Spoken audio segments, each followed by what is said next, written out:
Hello! Jai Shriram. Welcome to Veenaraghava cooking channel. ఇవాళ ఆలూ baht recipe చూపిస్తున్నాము. ముందుగా ఒక హాఫ్ కేజీ పొటాటోస్‌ని తీసుకొని ఇలా క్యూబ్స్ లాగా కట్ చేసుకొని సాల్ట్ వాటర్‌లో వేసి సోక్ చేసి ఉంచుకోవాలి. ఇప్పుడు పచ్చిమిర్చి కొన్ని, ఆనియన్స్ ఒక 2 బిగ్ సైజ్‌లో, మసాలా స్పైసెస్ మొత్తం, ఇంకా పుదీనా, కొత్తిమీర, ఓ నిమ్మకాయ, కరివేపాకును పక్కన ఉంచుకోవాలి. ఇప్పుడు వీటన్నింటిని వేసి మిక్సీ చేసుకోవాలి. ఇవి ఆనియన్స్, కొత్తిమీర, కరివేపాకు, పుదీనా, ఒక 2-3 స్పూన్స్ ఆఫ్ పెరుగు వేసి మిక్సీ చేసి పక్కన ఉంచుకోవాలి. ఇప్పుడు ఒక బాండ్లీ తీసుకొని దాని లోపలికి కొంచెం ఆయిల్ వేసి ఈ క్యూబ్స్‌లా కట్ చేసుకున్న పొటాటోస్‌లోకి సాల్ట్ ఇంకా పసుపుని యాడ్ చేసి బాగా కలుపుకోవాలి ఒక 2 మినిట్స్. ఇలా కలిపితే వీటి లోపలికి ఉప్పు, కారం మొత్తం, ఉప్పు, పసుపు మొత్తం మంచిగా వెళ్తుంది. వీటిని ఇప్పుడు వేడివేడిగా కాగుతున్న ఆయిల్‌లో వేసి ఇలా గోల్డెన్ బ్రౌన్ కలర్ వచ్చేంత వరకు వేయించుకోవాలి. ఇది కొంచెం టైమ్ టేకింగ్ ప్రాసెసే. ఒక 10-15 మినిట్స్ పడుతుంది. బాగా కలుపుతూ ఉండాలి. అలా కలుపుతూ ఉంటేనే అవి గోల్డెన్ బ్రౌన్ వచ్చేంత వరకు వేయించుకోవాలి. ఇది చాలా మంచిగా ఉంటుంది రెసిపీ. పిల్లలకు 1 పాట్ రెసిపీ.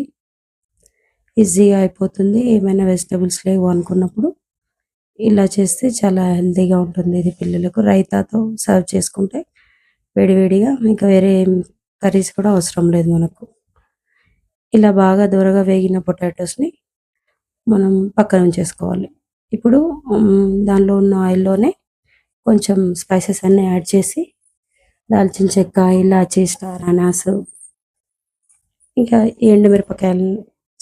పచ్చిమిరపకాయలను యాడ్ చేసి కొంచెం కరివేపాకు యాడ్ చేసి బాగా ఫ్రై చేసుకోవాలి. ఇప్పుడు మనం ముందుగా పేస్ట్ చేసి ఉంచుకున్నాక ఆనియన్స్, ఇంకా కొత్తిమీర, పుదీనా, వాటన్నింటిని దీని లోపలికి యాడ్ చేసుకోవాలి.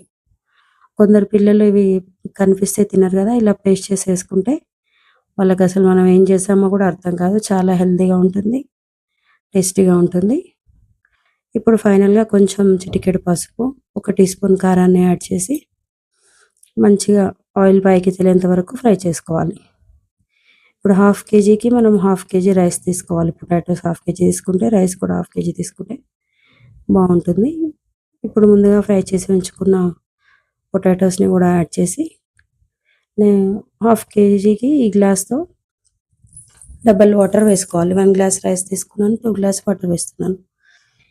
ఇలా బాగా మరుగుతున్నప్పుడు ఒక నిమ్మకాయ రసాన్ని యాడ్ చేసి మళ్ళీ ఒక టీ స్పూన్ అంత ఆయిల్ యాడ్ చేసి రైస్‌ని వేయాలి. ముందుగా కడిగించుకున్న రైస్‌ని ఇలా వేసి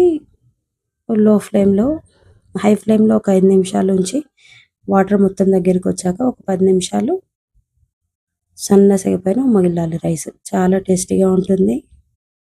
thank you for watching my recipe. Share with your friends and family.